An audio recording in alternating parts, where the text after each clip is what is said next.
Alors, on va passer à l'automatisation de registre de dépenses. Alors, ici, c'est la date. Donc, ici, on met format date. OK, format date code, le mois. Donc, ici, on va dire mois. OK, on valide. Alors, ici, on va dire si il n'y a pas de, si ici est vide. Alors, on va vide. Dans le cas contraire, tu gardes la formule qui est là. OK, là, c'est bon. Alors, l'idée du fournisseur. Alors, l'idée du fournisseur, on va ici chercher dans la base fournisseur. OK? Donc, ici, on va créer une liste de fournisseurs. On sélectionne tout. On va aller dans formule. On va dans formule. On va créer la liste de fournisseurs pour faciliter la liste déroulante. Donc, on crée la liste de fournisseurs ici. Donc, ici, on va créer une liste déroulante pour permettre à l'utilisateur de choisir. OK. F3, on va voir la liste et des fournisseurs, et des fournisseurs. OK. Bon. OK, ici, ça va renvoyer automatiquement avec la formule recherche V qui va aller chercher dans la base fournisseur que nous avons déjà renommée. Et à la deuxième colonne, OK, on va vérifier est-ce que c'est la deuxième colonne. OK, deuxième colonne, c'est bon. Donc, on va ajuster. OK, ici, on va faire 6 erreurs. 6 erreurs, alors tu renvoies vite. On valide. Alors, le numéro de la facture, faut saisir. La désignation. Aussi, alors, la désignation du produit. OK, le montant OTAS, TVA, TTC, donc TTC égale à plus montant OTAS plus la TVA. OK, super, montant payé. OK, dans le montant payé, il faut saisir. Et ici, il faut avoir date de paiement. Et puis ici, il faut insérer le date de paiement. OK. Mode de paiement, c'est une liste déroulante. Donc, on va aller dans la configuration pour voir les différents modes de paiement. Les différents modes de paiement. OK. Différents modes de paiement. Mode de paiement. Donc, on va sélectionner ça. On va créer une liste. OK. Rapidement. OK. Donc, on revient sur ça et ici, le mode de paiement. On sélectionne, créer la liste déroulante. Données, liste déroulante. Liste, source F3 pour chercher le mode de paiement. Mode de paiement, on sélectionne, OK. On a la liste ici, en espèces, en virement. Et on appuie sur quel compte bancaire. Donc, on va aller dans configuration aussi également. Dans configuration, on va voir nos comptes bancaires disponibles, code banque. Donc, on va créer la liste aussi rapidement, code banque. Bien, pas code banque, code paiement. Compte, je pense. Il faut mettre compte. Ce sera plus facile. Compte. On sélectionne. OK. Alors, on va créer notre liste déroulante. Ici, quel compte? On va créer le données. Liste.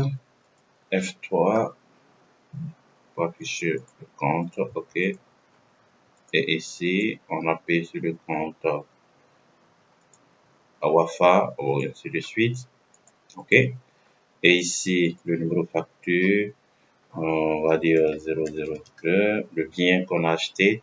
Alors, ici, quel bien que nous avons acheté? On va dire, on va le prendre ici. On va saisir l'intitulé, le montant, on va dire 2500. Si à la TVA, taux de TVA, donc c'est une liste déroulante, le taux de TVA, est-ce que le taux est défini 20%? OK, donc ici, on va définir un taux. Est-ce que c'est 20% ou c'est 0%? Donc, 20%, 20%, ici, on va 20%, 0%. OK, on a défini déjà les taux. OK, donc, est-ce que c'est 20%? OK, donc, ici, séparateur de milliers.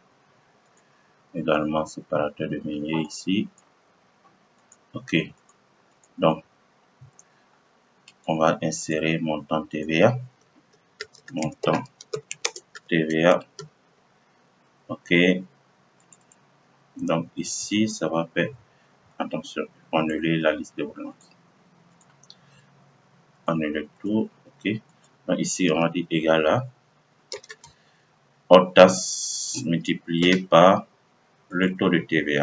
On a le montant de TVA, donc on va faire montant hors taxe plus le montant de la TVA TTC. OK. Alors, imaginons qu'ici, c'est 6 000 et le taux de TVA, c'est 0. Donc, ça ne change pas.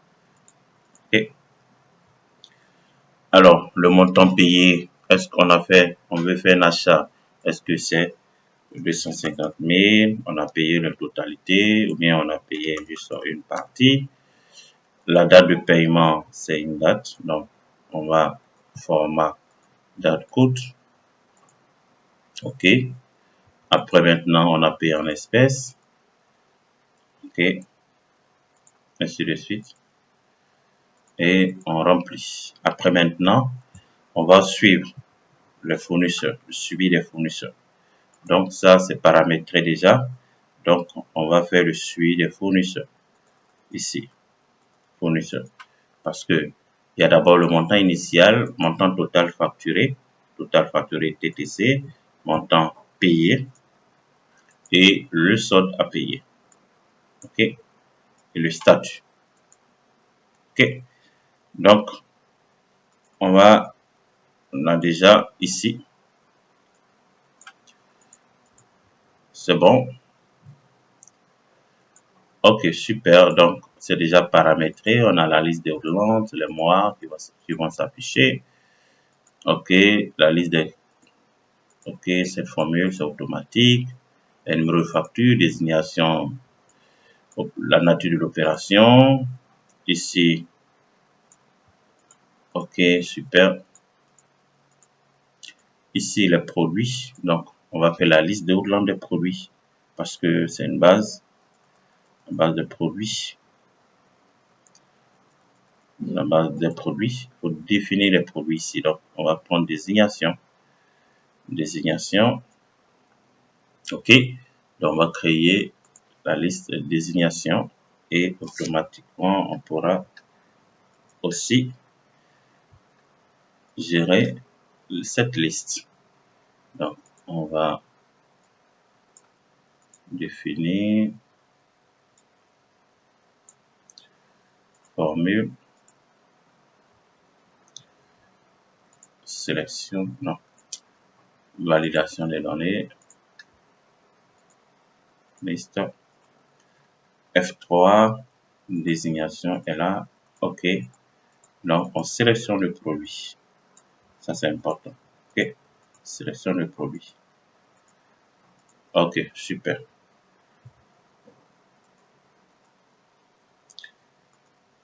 OK, donc il faut sélectionner le produit commandé ici.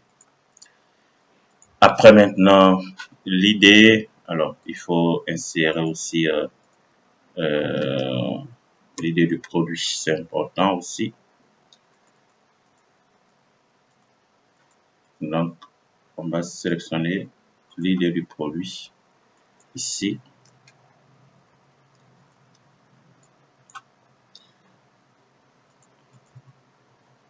Ici, ok, super.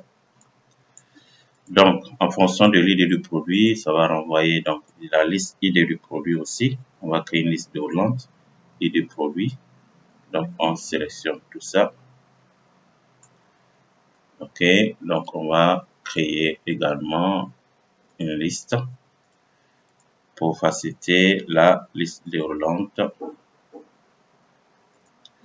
Donc, ok, donc la liste de Hollande, données, validation des données, F3, idée produit, cherche idée produit, ok, super. Donc, on sélectionne le code produit. Automatiquement, ça doit renvoyer le produit, la désignation correspondant à ce produit. Donc, on va faire base produit. Attention. Donc, je sélectionne ça. Point virgule. Base produit. Et la désignation, deuxième colonne, point virgule. Je valide. Alors, ici, si erreur. Ok. On va vide pour corriger ça. Ok. Donc, on va parler comme ça automatiquement. Le prix. Bon, on verra le prix. Ici, ça, c'est le prix de vente que nous avons défini. Hein. Le prix de vente du produit. Mais le prix d'achat, ça, c'est avec le fournisseur. Ok. C'est bon.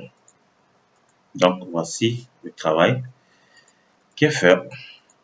Merci. Et puis, ça, après maintenant, il faut remplir notre suivi du stock, le mouvement des entrées et sorties.